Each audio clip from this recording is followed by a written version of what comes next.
Hello everyone, welcome back to my channel teddy nature lover. और आज मैं आप लोगों के साथ एडिक्टेड लव के पार्ट 9 को शेयर करने वाली हूँ गाइस। और प्लीज़ आज आप लोग मेरी वॉइस पर मत जाइएगा, मेरा गला रियल में बहुत ज़्यादा ख़राब है। मेरे को ना धूल मिट्टी से थोड़ी सी एलर्जी हो जाती है गाइस, तो मेरा गला ना दर्द कर रहा है। इसी वजह से मैं कुछ दिनों से वीडियो अपलोड नहीं कर रही थी। सो गाइस, आज मैं आप लोगों के साथ वीडियो शेयर कर रही हूँ। आप लोगों को जैसी भी लगे प्लीज़ मुझे कमेंट करके बताइएगा। एंड अगर बीच बीच में मेरी आवाज़ ख़राब लगे ना आप लोगों को तो प्लीज़ इग्नोर कीजिएगा, सिर्फ स्टोरी पे ध्यान दीजिएगा। ओके प्लीज़ गाइस, मुझे सपोर्ट करने के लिए बहुत बड़ा वाला थैंक यू आप लोगों को कि आप लोग मुझे सपोर्ट करते हो। एंड मैंने कल एक वीडियो आप लोगों के साथ शेयर की थी, एक न्यू वांगशन एफएफ शेयर किया था, really I love you devil. उस पर गाइस व्यूज़ बहुत कम आए हैं। क्या आप लोगों को वो एफएफ पसंद नहीं आया? अगर आप लोगों को वो अच्छा नहीं लगा है तो प्लीज़ मुझे कमेंट करके बताइए, और अगर अच्छा लगा है तो भी मुझे कमेंट करके बताइएगा।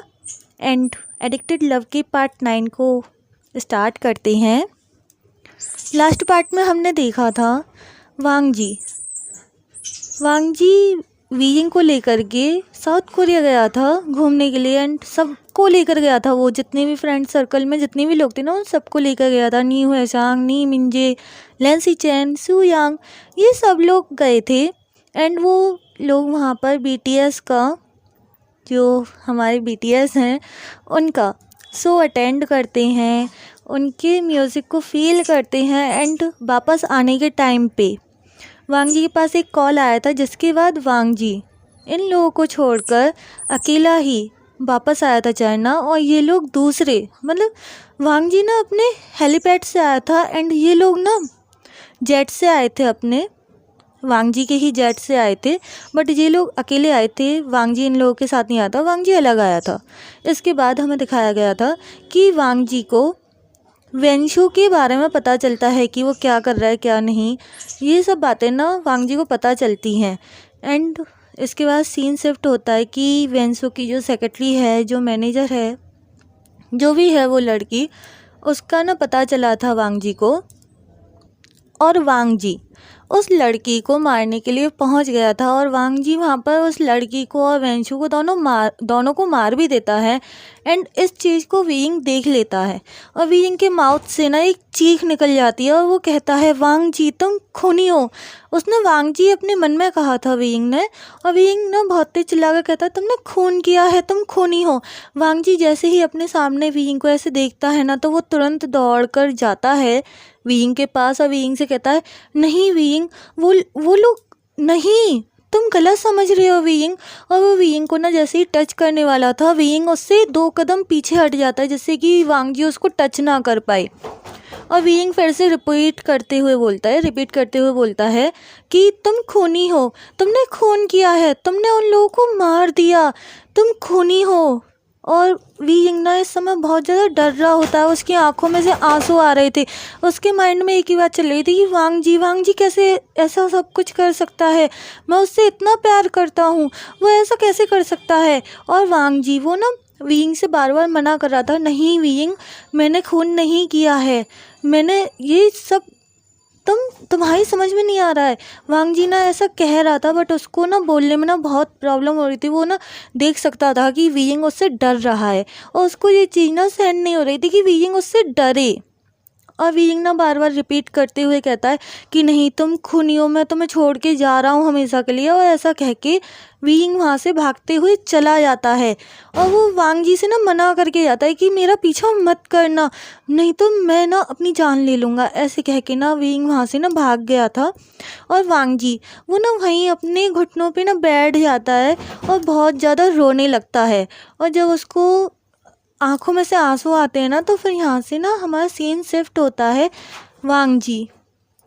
गाइस, ये जितना भी ड्रामा था ना कि वांग जी जब अलग हुआ था वो हेलीपैड में गया था अपने वापस चाइना, तो वो हेलीपैड में ना सो गया था और ये सब कुछ उसने ना सपने में देखा अपने, मतलब ड्रीम में उसने ना इस चीज़ का ड्रीम देखा है कि वीइंग उसको छोड़ के चला गया, उसने वेंशु को और उसकी कोई सेक्रेटरी थी उसको ख़त्म कर दिया और वो चले, उसकी वजह से वीइंग चला गया। ये सब ना उसका ड्रीम है वांग जी का, यहाँ पर हमें पता चलता है। और सीन शिफ्ट होके आता है वांग जी, उसकी आंखों में से ना आंसू आ रहे थे, तो एक बॉडीगार्ड जो कि हर समय वांग जी के साथ रहता है वो ना वांग जी की आंखों में से आंसू आते हुए, और वांग जी सो रहा था उस टाइम हेलीपैड में, तो वो जो बॉडीगार्ड था ना वो ना वांग जी को बुलाता है, बॉस बॉस करके ना बुलाता है, बॉस सर आप।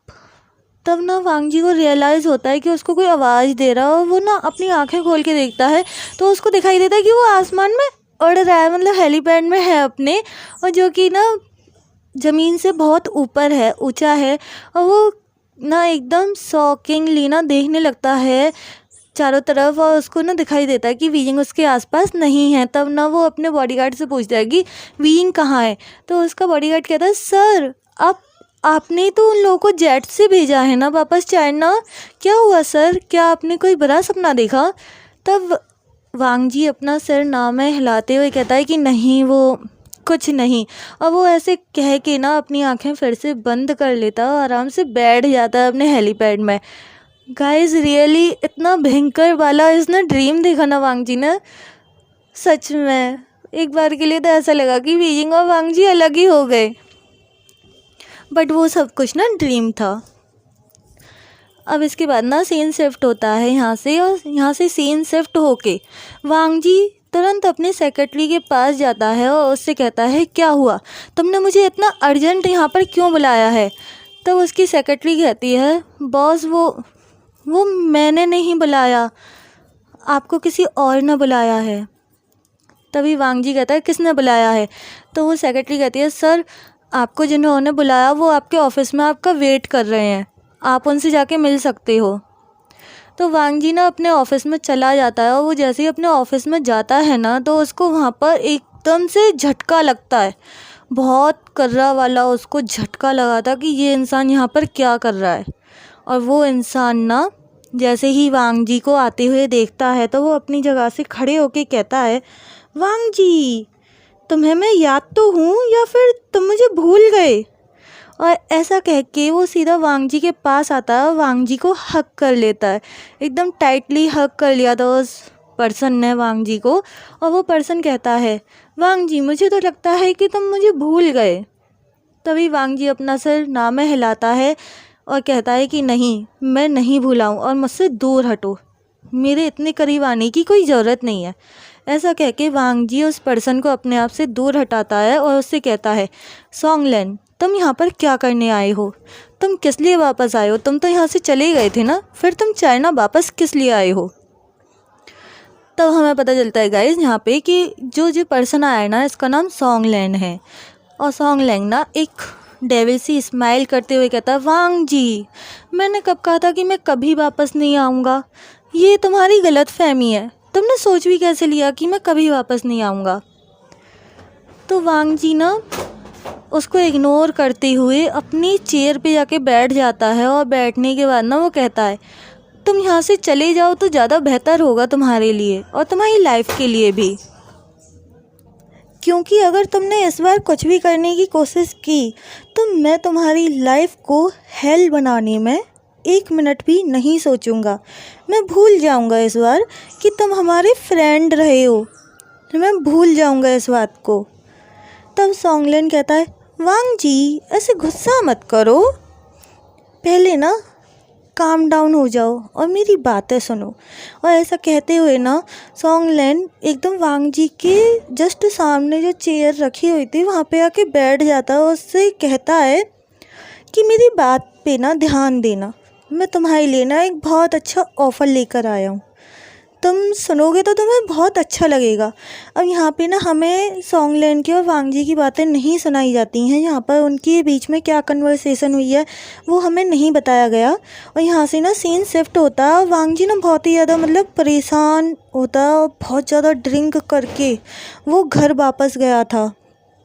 रात के समथिंग 10 बज रहे थे, 10 बज रहे थे, और उस टाइम पे ना वांग जी घर पहुंचता है और घर के डोर की जो डोरबेल थी उसको प्रेस करता है। उसको जैसे ही वांग जी ने प्रेस किया तो वीइंग और लैंसी चैन वो दोनों ही इंतज़ार कर रहे थे वांग जी के आने का, बट लैंसी चैन पहले आ जाते हैं दौड़कर, वो डोर के पास ना पहले पहुंच जाते हैं। वीइंग वो ना हेसिटेट करते हुए जा रहा था, बट वो जब देखता है कि नहीं लैंसी चैन गए हैं डोर ओपन करने, तो फिर वीइंग ना रूम के अंदर से ही ना देखने लगता है कि हाँ वांग जी सही आया है या नहीं। जैसे ही लैंसी चैन डोर ओपन करते हैं तो उनको सामने दिखाई देता है वांग जी एकदम ड्रिंक करके, और उसके सारे हेयर ना मैसी हो रहे थे, उसके क्लॉथ्स वो एकदम मैसी हो रहे थे, और उसकी हालत ना एकदम ख़राब थी। उसने बहुत ज़्यादा ड्रिंक कर रखी थी, उसको बिल्कुल भी होश नहीं था कि वो कहाँ पर है, क्या कर रहा है क्या नहीं, उसको कुछ भी पता नहीं चल रहा था। उसका जो बॉडीगार्ड था वो लेकर के आया था उसको अपने साथ में, उसने वांग जी को सहारा दे रखा था। तभी लैंसी चैन को एक आवाज़ सुनाई देती है, और वो आवाज़ ना किसी और की नहीं, सॉन्गलैन की थी। सॉन्गलैन कहता है, शुक्र मनाओ आज मैं तुम्हारे भाई के साथ था, तो तुम्हारा भाई ना यहाँ पर टाइम से आ गया। अगर मैं तुम्हारे भाई के साथ ना होता तो पता नहीं आज क्या हो जाता। और ऐसा कहते हुए सॉन्गलैन घर के अंदर आ जाता है। लैंसी चैन वो उससे ना कुछ कहना चाहते थे, बट वो कुछ कहते नहीं है बिकॉज वांग जी की हालत बहुत ज़्यादा ख़राब थी। लैंसी चैन उस बॉडीगार्ड से कहते हैं, चलो मेरी हेल्प कर दो इसे इसके रूम में पहुंचाने में। तो वो बॉडीगार्ड कहता है, ओके सर, मैं आपकी हेल्प कर देता हूँ। लैंसी चैन वांग जी को उसके रूम में सुला के आते हैं, जैसे तैसे वो लेकर गए थे। बहुत प्रॉब्लम हो रही थी, वांग जी का वेट बहुत ज़्यादा है। ऐसा नहीं है कि वो छोटा है तो उसका वेट कम होगा, वो एक अल्फ़ा है। एंड लैंसी चैन वो एक ओमेगा है। उनको ऐसे नहीं पसंद कोई ड्रिंक करके आए, उनको ड्रिंक करना पसंद नहीं है, उनको ड्रिंक की स्मेल अच्छी नहीं लगती है। एंड ओमेगा होने की वजह से वो थोड़े से वीक भी हैं। तो लैंसी चैन ना उस बॉडीगार्ड की हेल्प से ना वांग जी को उसके रूम में पहुंचाते हैं। एंड दूसरी साइड हमें दिखाया जाता है सॉन्गलैन, वो ना वीइंग के रूम में पहुंच गया था। वीइंग जो कि वांग जी को ऐसे देख के वरिड हो गया था, और वो सॉन्गलैन को ऐसे देख के ना उसने अपना रूम बिना लॉक किए, और वो जल्दी से जाके ना कि कहीं किसी को पता ना चल जाए वो जग रहा है, वो जल्दी से जाता है और अपने रूम में जाके ना अपने बिस्तर में सो जाता है। सोने की कोशिश करता है, सोया तो नहीं था बट सोने की कोशिश करता है, लेट जाता है। लैंसी चैन जो वांग जी को उसके रूम में सुला के आते हैं बाहर, तो वो सीधा ना देखते हैं हॉल में आते हैं जहाँ पर उन्होंने सॉन्गलैन को छोड़ा था। वो उस हॉल में आते हैं, और हॉल में आने के बाद ना वो चारों तरफ देखने लगते हैं कि ये सॉन्गलैन गया कहाँ। और उनको ना कुछ महसूस होता है, उनको ना कुछ आवाज़ें सुनाई दी। वीइंग के रूम में सॉन्गलैन पहुंच चुका था, और वो ना सीधा बिस्तर पे आके ना लेट गया था। उसने ध्यान ही नहीं दिया कि वीइंग वहाँ पे सो रहा है, वो सीधा वहाँ पे आके ना लेट गया। और सॉन्गलैन एक अल्फ़ा है, वो एक अल्फ़ा है। एंड वो वहाँ पे जाके ना एकदम से लेट गया। उससे ना वीइंग को ना बहुत बुरा लगा, बिकॉज उसके बॉडी पे ना सॉन्गलैन के हाथ और पैर आ रहे थे, और अचानक से कोई उसके बिस्तर में ऐसे घुस आए तो उसको बहुत ज़्यादा गुस्सा आएगा। तो वीइंग ना एक धक्का मारता है, उससे कहता है कि तुम यहाँ पर क्या कर रहे हो, कौन हो तुम। तभी सॉन्गलैन कहता है, यही मैं तुमसे पूछना चाहता हूँ, कौन हो तुम और मेरे रूम में क्या कर रहे हो। और इन सब बातों को लेकर ना फिर वीइंग और सॉन्गलैन की ना थोड़ी सी लड़ाई हो जाती है। वीइंग कहता है ये मेरा रूम है, मेरे रूम से बाहर निकलो, और सॉन्गलैन भी इसी बात को कह रहा था कि हाँ ये मेरा रूम है, मेरे रूम से बाहर निकलो। ऐसे करके ना इन दोनों की लड़ाई हो जाती है। और इस लड़ाई की साउंड को सुन के लैंसी चैन जल्दी से दौड़ के जाते हैं वीइंग के रूम में, और वो देखते हैं कि सॉन्गलैन वो ना वीइंग से ना कह रहा है बार बार कि ये मेरा रूम है, यहाँ से बाहर निकलो, ये मेरा घर है, ना कि उस वांग जी का। और वो जितना वांग जी का नहीं है ना ये घर, उससे ज़्यादा मेरा है, यहाँ से बाहर निकलो। लैंसी चैन वो ना जैसे तैसे वहाँ पे पहुँचे थे, और बेचारे उनको ना बहुत डर लग रहा था। वो सॉन्गलैन को बिल्कुल भी पसंद नहीं करते, और जो भी कुछ हुआ है सॉन्गलैन की वजह से ना कुछ हुआ है, तो वही सब ना रिपीट हो रहा था लैंसी चैन के माइंड में। फिर भी वो ना हिम्मत करके पहुँच जाते हैं वीइंग के रूम में, और वो जाके सीधा सॉन्गलैन को ना उसके कॉलर से पकड़ते हैं और विंग के रूम से बाहर लेकर आते हैं और विंग के रूम को ना लॉक कर देते हैं। विंग तो बस देखता रह गया था, उसको ना रोना आ रहा था कि ऐसे कोई अल्फ़ा कैसे आ सकता है उसके रूम में। उसको थोड़ा सा रोना भी आ रहा था कि वांग जी की हालत इतनी ख़राब थी, वो ड्रंक था और एक अल्फ़ा क्यों लेकर आया था, उसके इतने करीब क्यों था, वो अल्फ़ा मेरे रूम में आके यूँ ये बात क्यों कह रहा है कि वांग जी खुद का नहीं है, जितना उससे ज़्यादा उसका है और ये घर भी उसी का है ना कि वांग जी का। इन सब बातों को क्यों कह रहा है, इन सब बातों को सोच कर ना विंग को बहुत ज़्यादा हर्ट हो रहा था, उसको रोना आ रहा था। लैंसी चैन सोंगलेंग को बाहर लेकर आते हैं कॉलर से पकड़ के और उसको ना कस के एक तमाचा लगाते हैं उसके गाल पे और कहते हैं तुम्हें यहाँ नहीं आना चाहिए था। जब हम लोग आगे बढ़ गए हैं तुम्हारे बिना तब तुम्हें नहीं आना चाहिए था। तुम्हें याद होना चाहिए तुमने क्या किया है। तुमने हम सबकी लाइफ को हेल बना दिया था। तुम्हें पता है ना वांग जी ने तुम्हें माफ़ कर दिया उस बार, इस बार मैं तुम्हें नहीं बचा पाऊँगा। तब सोंगलेन कहता है ओ लैंसी चैन तुम्हारी इतनी हिम्मत कैसे हो गई कि तुमने मुझे थप्पड़ मारा है। तुम भूल गए शायद कि मैं कौन हूँ और मैं क्या कर सकता हूँ। तभी लैंसी चैन कहते हैं मुझे सब कुछ याद है कि तुम कौन हो और कितने घटिया हो और कितने नीचे गिर सकते हो। ये सारी बातें ना मुझे याद हैं। अब तुम यहाँ से ना चले जाओ। ऐसा कह के ना लैंसी चैन तुरंत उस बॉडीगार्ड से कहते हैं गार्ड इस इंसान को हमारे मैंसन से और हमारे घर से दूर लेकर जाओ अभी। तभी वो बॉडीगार्ड जैसे ही सोंगलेन को हाथ लगाने वाला था, मतलब टच करने वाला था, तभी सोंगलेन कहता है मुझे हाथ लगाने की हिम्मत भी मत करना टच करने की, वरना जिस हाथ से तुम मुझे टच करोगे ना वो हाथ तुम्हारी बॉडी पर दिखाई नहीं देगा। और आज तो मैं जा रहा हूँ। सोंगलेन लैंसी चैन की साइड देखकर ना कहता है कि आज तो मैं जा रहा हूँ लेकिन बहुत जल्द मैं यहाँ पर वापस आ जाऊँगा और तब मैं तुम्हें बताऊँगा कि मुझसे है क्या है इतना बदतमीजी से बोलने का क्या नतीजा होता है, क्या हो सकता है तुम्हारे साथ, मैं तब बताऊँगा तुम्हें। और ऐसा कह के सोंगलेन वहाँ से चला जाता है सोंगलेन और वो ना बहुत गुस्से में गया था। तभी वो बॉडीगार्ड जो लैंसी चैन के पास खड़ा था ना वो कहता है बॉस क्या आप मुझे बता सकते हैं ये पर्सन कौन है।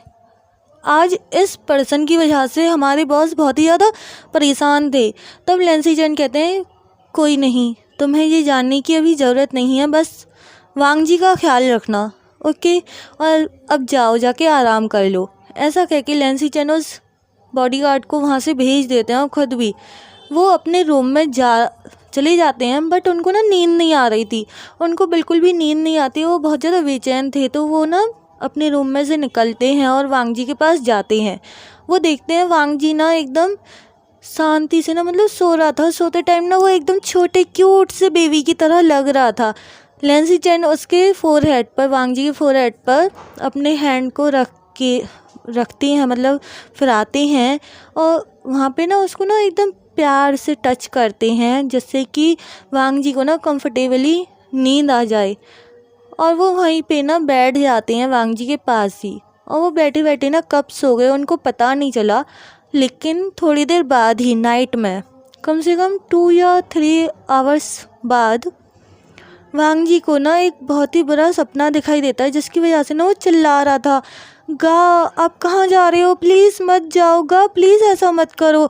और लैंसी चैन ना वांग जी के ऐसे चिल्लाने की आवाज़ से ना वो जाग जाते हैं और वो वांग जी को ना हग करते हुए कहते हैं वांग जी मैं यहीं पर हूँ, मैं कहीं नहीं गया, वांग जी जाग जाओ प्लीज़ प्लीज़, वांग जी जाग जाओ, मैं यहीं पर हूँ। और लैंसी चैन ना वांग जी को हग कर लेते हैं। तब ना वांग जी ना धीरे धीरे अपनी आइज़ को ओपन करता है, काम डाउन होता है धीरे धीरे और अपनी आइज़ को ना ओपन करता है और वो देखता है कि उसके लैंसी चैन उसके सामने बैठे हुए हैं। वो लैंसी चैन को ना कस के हग करता है और कहता है गा आप हमें छोड़कर कभी मत जाना। ऐसा कह के ना वांग जी मतलब उस इतना स्ट्रॉन्ग पर्सन, उसकी आँखों में से ना एक आंसू गिर जाता है और वो आंसू ना फील होता है लैंसी चैन को, उनके फेस पर, उनके चीक्स पर ना फील होता है। तो लैंसी चैन कहते हैं वांग जी क्या तुम रो रहे हो, तुम्हें पता है ना तुम मेरी और अंकल की ताकत हो। तुम ऐसे कैसे रो सकते हो? प्लीज़ मत रो, मैं कहीं नहीं जाऊँगा। मेरा विश्वास करो वांग जी, मैं तुम्हें छोड़कर कहीं नहीं जाऊँगा। मैं तुम्हारा बड़ा भाई हूँ ना, तुम मेरे छोटे भाई हो ना। तुम्हारे काका तुम्हें कहीं भी नहीं जाएंगे छोड़ कर के। प्लीज़ विश्वास करो वांग जी। तब ना वांग जी कहता है, नहीं गा, आप पिछली बार, आपको याद है ना आपने क्या किया था? हम लोग डर गए थे। तभी लैंसी चैन कहते हैं, इस बार ऐसा कुछ भी नहीं होगा वांग जी, उस बार मैं कमज़ोर था, लेकिन इस समय मैं इतना कमज़ोर नहीं हूँ वांग जी। इस समय मुझ में लड़ने की हिम्मत है और मैं लड़ूंगा।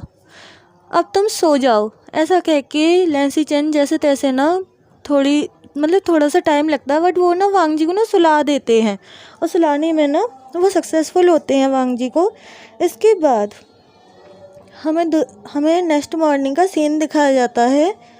लैंसी चैन, वांग जी, ये लोग ना एकदम, इनका चेहरा ना ऐसा लग रहा था जैसे कि ये लोग रात को रोए हैं, और वीइंग, उसका भी फेस ना ऐसा ही लग रहा था जैसे कि वो नाइट में ना रोया है। और ये लोग ना ब्रेकफास्ट टेबल पर आते हैं। लैंसी चैन, वांग जी, वीइंग, ये तीनों एक दूसरे से ना गुड मॉर्निंग विश करते हैं, लेकिन वीइंग गुड मॉर्निंग विश तो कर देता है, बट उसके गुड मॉर्निंग में ना आज वो वाली बात नहीं थी जो हमेशा होती है। वो हमेशा ना हैप्पी रहता है, बट आज वो ना हैप्पी नहीं था, वो खुश नहीं था। उसको ना कोई बात उसके माइंड में ना घूम रही थी, बार बार रिपीट हो रही थी, उस वजह से ना वो एकदम उदास सा था। लैंसी चैन इस चीज़ को नोट करते हैं और वीइंग से पूछते हैं, क्या हुआ वीइंग? क्या तुम्हें कोई प्रॉब्लम है? क्या तुम टेंशन में हो किसी बात को लेकर? तो वीइंग ना हेसिटेट करते हुए मना कर देता है कि नहीं गा, मुझे कोई प्रॉब्लम नहीं है, वो बस हमारे टेस्ट हैं 2-3, उस वजह से। तो वांग जी कहता है, मुझे पूरा विश्वास है वीइंग, तुम ना टेस्ट बहुत अच्छी तरह से क्लियर करोगे। इसके बाद वहाँ पर ना लैन क्रेन एंड वी चांग से भी आ जाते हैं, और वी चांग से ना आते हुए कहते हैं, हाँ वीइंग, तुम इतनी ज़्यादा होशियार हो पढ़ाई में, इतनी ज़्यादा अच्छे हो, तुम कैसे ऐसी टेंशन ले सकते हो? मैंने तो तुम्हें कभी भी एग्ज़ाम की टेंशन लेते हुए नहीं देखा, क्या कोई और बात है? तब वीइंग ना मना कर देता है कि नहीं डैड, कोई और बात नहीं है, और वो ना स्माइल देता है, एक फोर्सफुल स्माइल देता है वो अपने डैड की साइड। उसके डैड ना समझ रहे थे कि ज़रूर कोई बात है, बिकॉज उन्होंने ना बिना कैंग से सैरन के वीइंग को पूरे 15 साल अपने पास रखा है, उसका ख्याल रखा है, तो वो ना समझ सकते हैं। वो वीइंग की मॉम भी हैं एंड डैड भी हैं, तो वो ना समझ जाते हैं कि ज़रूर कोई बात है, बट वो कहते नहीं हैं। जब वीइंग छुपाना चाहता है, सबके सामने नहीं बता रहा, तो वो ना वीइंग को फोर्स नहीं करते हैं। हेलो एवरीवन, आज के पार्ट को मैं यहीं पे एंड कर रही हूँ। आप लोगों को कैसा लगा प्लीज़ मुझे कमेंट करके बताइएगा। प्लीज़ कमेंट कीजिएगा, आपके कमेंट करने से, लाइक करने से और सब्सक्राइब करने से मुझे मोटिवेशन मिलता है। प्लीज़ कर दीजिएगा, एंड अपना ख्याल रखिएगा। बाय।